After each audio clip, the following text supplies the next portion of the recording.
Good afternoon, everyone. Thank you for joining us. And at this time, I'll turn it over to our Commissioner, Dr. Thomas. Thank you very much, Mr. Williams. Good afternoon, everyone. Hope everybody is doing well and healthy and safe. As you all know, Bethune-Cookman University has announced that their intercollegiate athletic program will be canceled for the 2021 academic year. And obviously they are disappointed if they had to do this, but the environment dictates that this is what's needed to be done. So I would have to commend President Cright, his leadership team, and for making the decision in the best interest of their students, number one, their faculty and staff, student athletes, coaches, and the broader Daytona Beach community. And so we wish them well. As you know, there has been spikes in the COVID-19 pandemic all over the country. The state of Florida is no different. And as we have witnessed since March, this virus is changing day to day, week to week, month to month. And not only institutions of higher learning have to make adjustments, our world are making adjustments moving forward. And this will not be the only adjustment. As you have seen, for those institutions who actually are participating in a fall schedule, they have made adjustments as well. And so this is nothing new. I think that in the future you will see institutions making similar decisions along the way. And obviously that probably will take place later. But this is the unprecedented, uncharted waters that we all are having to adjust to in our industry. And at the forefront is the ability to adapt and adjust and do what's best for our students, faculty, staff, and the community. We are making the appropriate adjustments with schedules. Obviously, we have our forecasting committee who is charged with making those adjustments regarding schedules and other factors as relates to the pandemic. Also, we have our health and medical advisory group who have been advising our conference in reference to how we should proceed from a medical and health standpoint. And we're very pleased with the recommendations and protocol that they have recommended be implemented, and we have done so. Our presidents and chancellors are really involved in all of the processes and approving the protocols or cadence, if you will, regarding how the intercollegiate athletics for the MEAC will proceed. So I think that you will see games postponed, rescheduled. For those of you who are actually monitoring the pandemic, there is a spike of the pandemic. If I'm not mistaken, out of 50 states, 38 states have a spike in their area. And the infectious disease experts, the epidemiologists are predicting some turbulence and some headwinds for the winter months with the influential, with the flu coming on board. When I say coming on board, the flu season. And along with the COVID, they have predicted for several months now that this will be tough times for our country. So for the winter sports, you will continue to see institutions and conferences make the appropriate adjustments depending on their local environment. At this time, I'd like to open it up for any questions. Mr. Williams, I've given the instructions for that process. Once again, for those who were not on the beginning to ask a question, we're asking you to open your participant window and use the raise your hand function. And once you're addressed as asking a question, please state your name and organization. And our first question comes from Mr. Eric Moore. Commissioner Eric Moore from the Honored Group. I realize that there may be some answers that aren't quite ready to be forwarded to us, but with the loss of Bethune-Cookman off of a team schedule, do you anticipate that a team may go for a, quote, non-conference opponent or leave that date open for possible adjustments? No, we'll make the appropriate adjustments. Obviously, we were in divisional play for team sports, and we have planned in case teams are unable to play. So we do have a strategy in place, and we will be discussing that with our forecasting committee in terms of scheduling and how we will make those adjustments with our schedules regarding divisional play and the amount of games that will be played within division. Thank you. You're welcome, Eric. Our next question comes from Joe Severa. Yeah, Joe Serrera from the News and Record in Greensboro. Are all of the other MEAC member schools at this time committed to playing in 2021, or are there any other schools that have expressed their desire to opt out? All other institutions opt in at this time. There's no attrition at this moment. We do have a November 16th date for institutions to opt out, but also institutions have the leeway given their local environment and campus environment later on, whether it be December, whether it be January or February, if the environment and their own situations present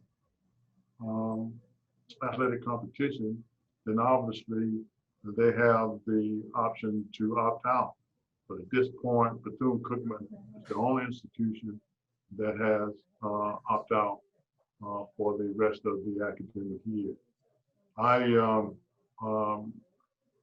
Obviously, Mr Thompson is the director of athletics at the Bethune-Cookman University, and speaking with Lynn, it was a tough decision for their institution to make. But you have to make those arduous decisions based upon the health and safety, the mental health, because a lot of times people don't understand that it has a mental aspect to this for our student athletes as well as coaches.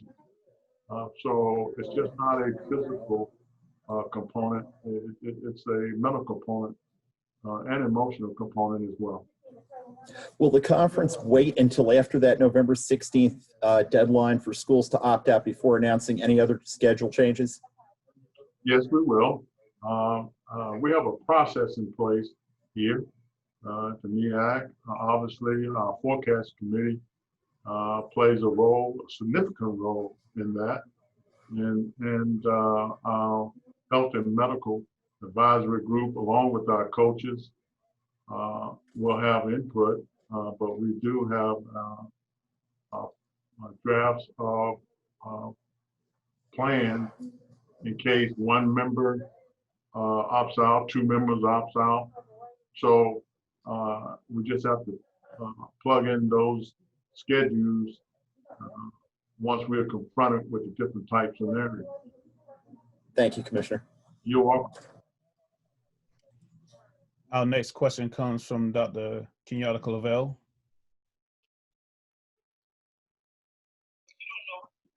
Thank you, Maurice. This is for Commissioner Dr. Dennis Thomas. Thank you for holding this. I wanted to ask, outside of the NCAA guidelines, are there any specific conference guidelines that are pertaining to institutions having to do their due diligence on making this decision in regards to continuing to participate in athletics moving forward?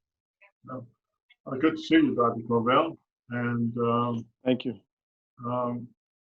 Institutions have to abide by the local and state guidelines for this pandemic. And those guidelines supersede the MEAC protocol. And so we do have protocols in place, but if the state or local medical community indicates that these are the protocols that you have to adhere to, then that supersedes the MEAC protocols. So as you all know, those guidelines, state or local guidelines, differ from state to state and community to community. So we have to adjust, institutions have to adjust the MEAC protocol versus what is required by the local community and state agency. Thank you for that, Dr. Dennis Thomas. And again, Dr. Cavill, inside the HBCU Sports Lab. Thank you. Continue. Next question comes from Kendrick Marshall.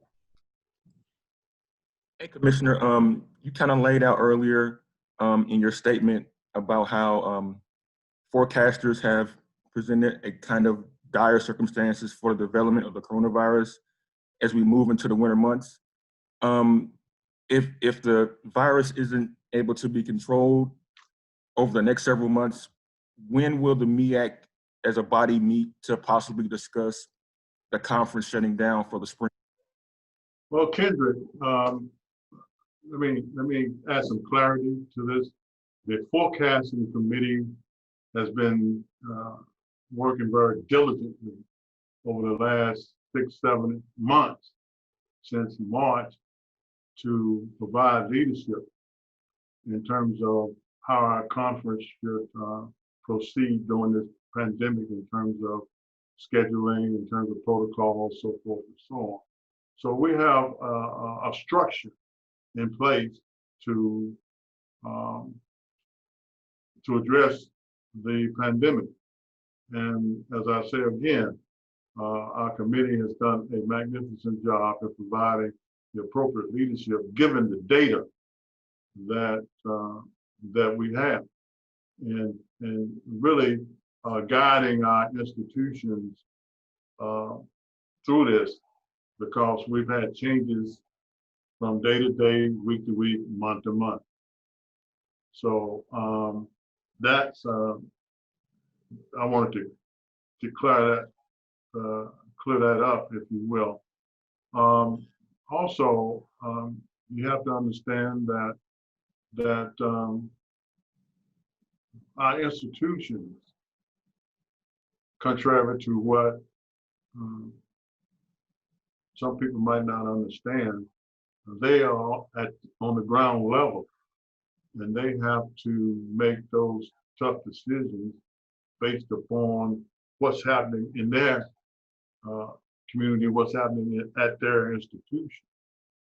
So for those of you moving forward, there's going to be some significant changes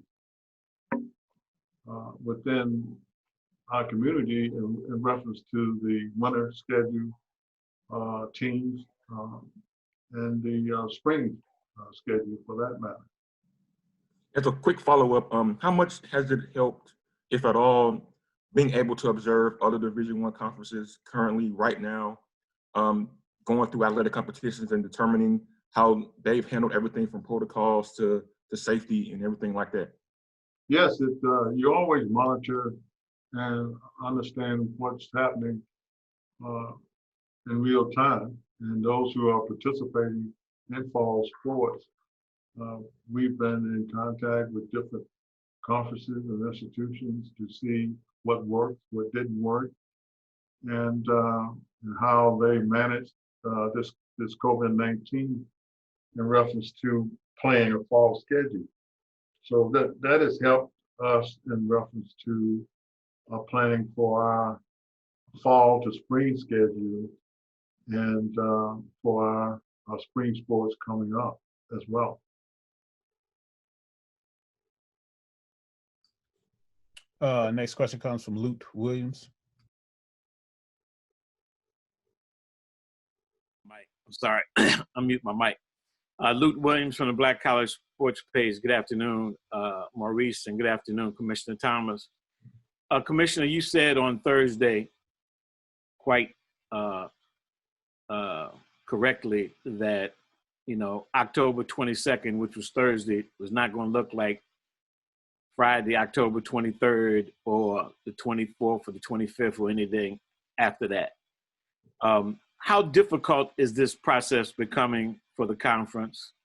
And I think the earlier question was, at what point would it become that you would say that the conference would not? How many schools would have to opt out, for example, for the conference to say that you're not going to play any of your athletic programs this year? Well, that's a answer that I can't give today, Luke, and I don't think anyone can give that answer today. But we do have plans in terms of how many schools would have to participate in order to have a season. And I'm not going to get into the details of that because that's an ongoing process. And that process probably will not play itself out until late this year or early next year. So I cannot answer that question for you, Luke. But that's a question that the intercollegiate athletics are dealing with. And some institutions in Division II, Division III, and NAIA have made those decisions already. But from a Division I perspective, as time goes on and you're confronted with different situations, then those decisions would have to be made. Well, let me just follow up in the sense of, do you have, and you said you don't want to get into the details. This might be more than you want to get into, but is there a specific number of teams that has to compete in order for you to, say, for example, in football, for you to have the AQ that has been awarded again? Is there a number of teams that you have to have in order to get that? Luke, you're very experienced reporter. You just asked the first question you asked in a different way, but the answer is still the same. And we have not come to that conclusion yet. And at that time, we'll let the public know when we do. So unfortunately, Luke, I won't be able to answer how many teams would it take before we close it down. Do you mind, Commissioner, if we ask, I see we have Lynn Thompson on, would you mind if we're able to ask Lynn Thompson a question about their decision? Well, Lynn can, When we finish, when all the questions are finished with you.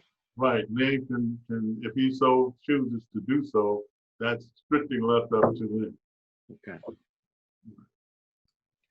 At this time, we'll take one final question for the commissioner, and it looks like it's from Eric Moore.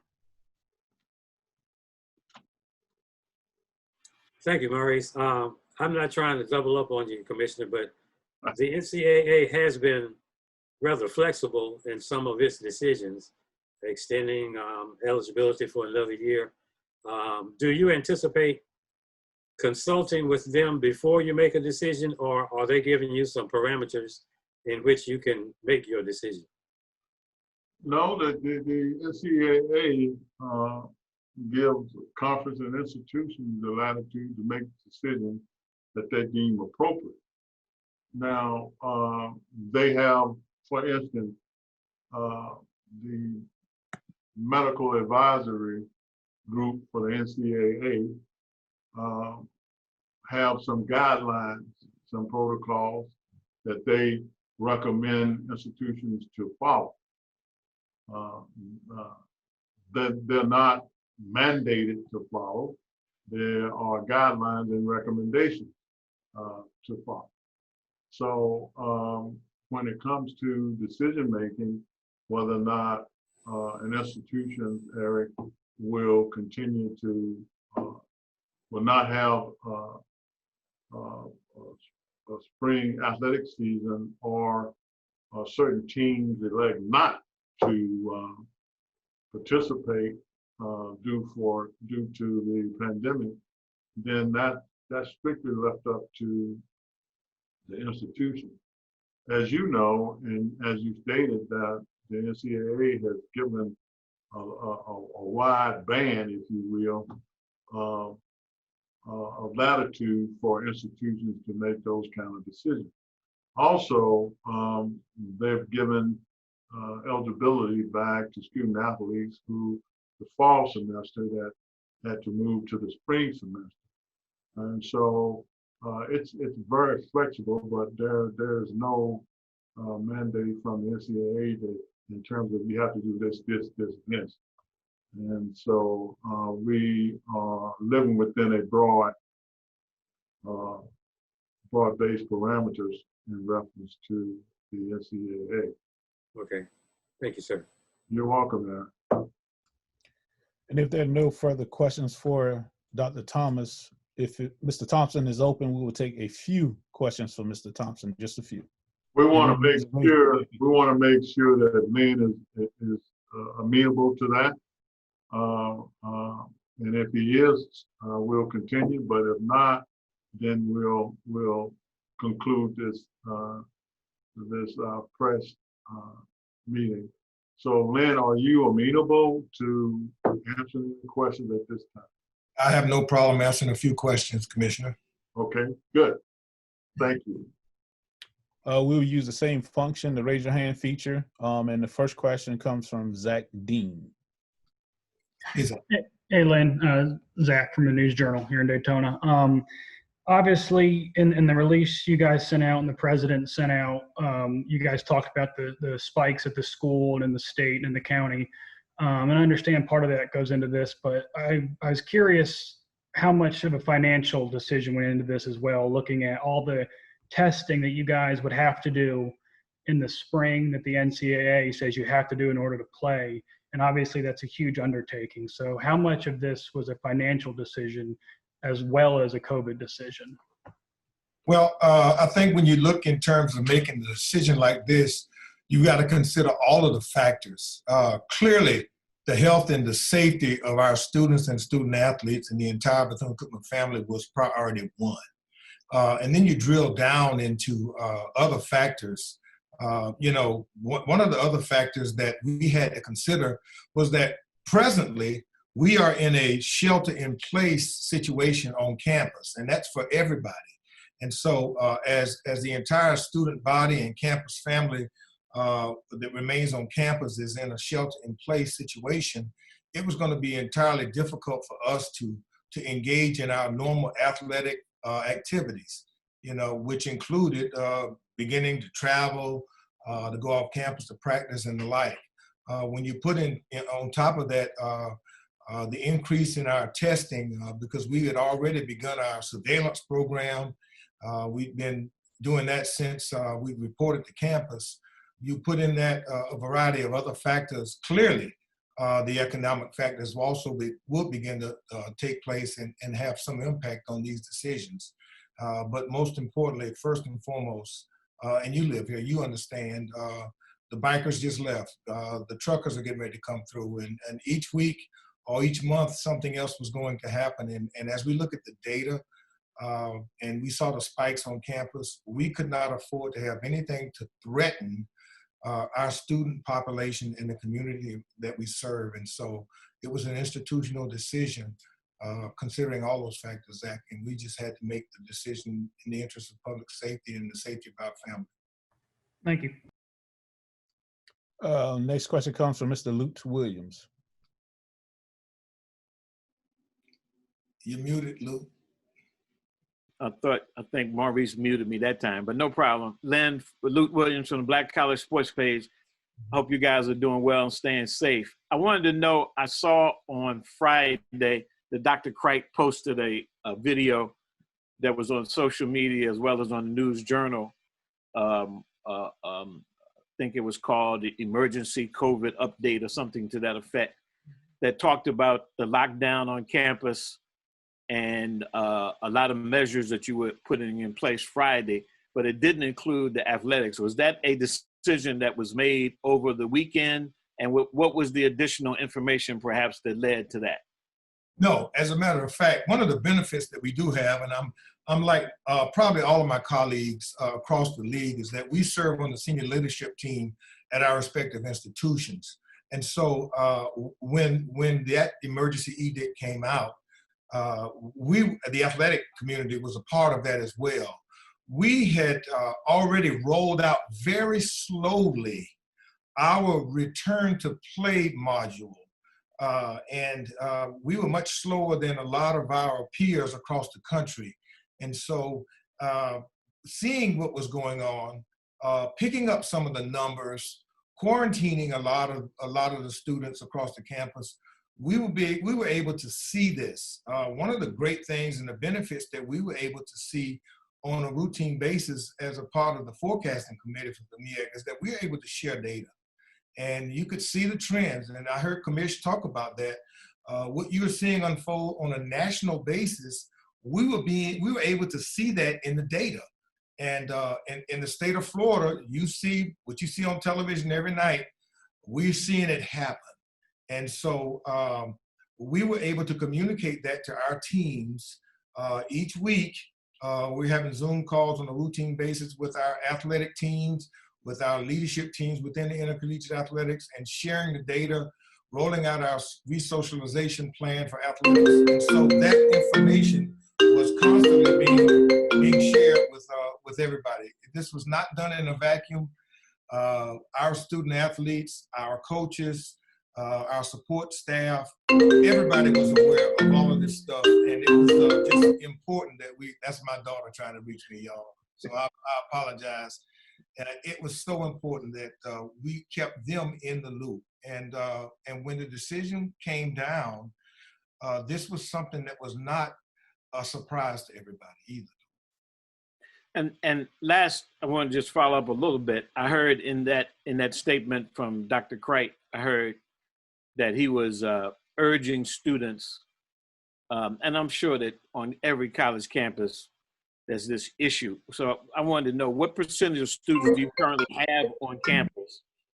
And to what degree was their fraternization perhaps not abiding by the protocols, maybe leading to the spike? I think he said something like 30 students on campus were in isolation or quarantine. And I think I counted, based on what he said, 15 positive tests last week. How much of that went into what you decided? Well, I think the sudden spikes raised a ton of eyebrows, okay?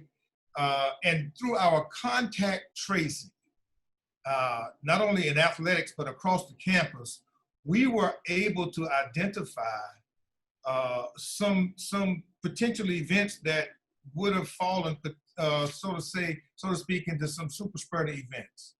And that combined with some of the other activities that are beginning to happen on a routine basis in our community and in our town, begin to threaten, which was, in our eyes, a very successful semester.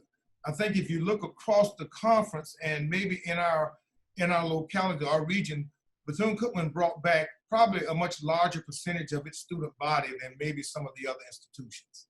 And we did not want to threaten, which was in fact a very successful fall semester. And so the campus shelter in place order, and now as we move towards the end of the semester, we've now begun to migrate the entire student population to a measure where we are reducing the campus density in a more rapid fashion. So the instructors are moving now to remote learning platforms in a greater fashion now. That's what's happening. We just could not jeopardize, Luke, the safety of anybody. And this is something that is happening across the nation. I was pleasantly surprised that colleagues across the nation in intercollegiate athletics, particularly Division I, reached out to me today and saying, man, you made the right call. Bethune-Cookman did the right call. And a couple of them said, wish we had the guts to do so. And, as a parent and as an athletics director and as a member of the forecasting committee, it was a tough call for us. But as a parent of a kid who played Division I athletics, my son knows that I would have had to make that tough call to him. As a family member who lost a brother-in-law to COVID, I just could not jeopardize the health and the safety of a student athlete or a student when I know that there will come a time when we can play again and play safely. Thanks, Lynn. Thank you, Mr. Thompson. We have no further questions at this time. If any member of the media would like to reach out to Mr. Thompson, please feel free to reach out to Dan Ryan, communications contact at Bethune-Cookman University. At this time, we'll turn it back over to Dr. Thomas for any final comments. I just want to thank all of you for being on the call, and want to thank Lynn for being on the call as well. And I thought I saw Dr. Scott Gines on the call. He's a member of the forecasting committee as well. He's director of athletics at Delaware State. But my closing remark is simply this. You have seen those conferences and institutions who are participating in the fall, particularly football, have canceled games. When I said postpone games, move games back, cancel games based upon student athletes and staff contracting COVID-19. It's real. And you will see a continuation of this. Unfortunately, we cannot do what the NBA, the National Hockey League, baseball, World Series going on now, where they are in a bubble. And so we are going to have to deal with the circumstances as we are confronted with them. And hopefully this time next year, it'll be a totally different environment. But I have to end by simply saying this. If you talk with the experts, they'll tell you this is just not a 1 year deal. This pandemic will be with us for several years, even with a vaccine. But that's the world we live in now. And I encourage all of you to follow the CDC protocols in terms of washing your hands frequently, wearing a mask, social distancing, it's real. And I've been impacted by this from relatives as well. So please, let's all stay safe. And I wish all of you the absolute best. And thanks for being on the call today. Once again, thank you, and you all have a good afternoon. Thanks, Maurice.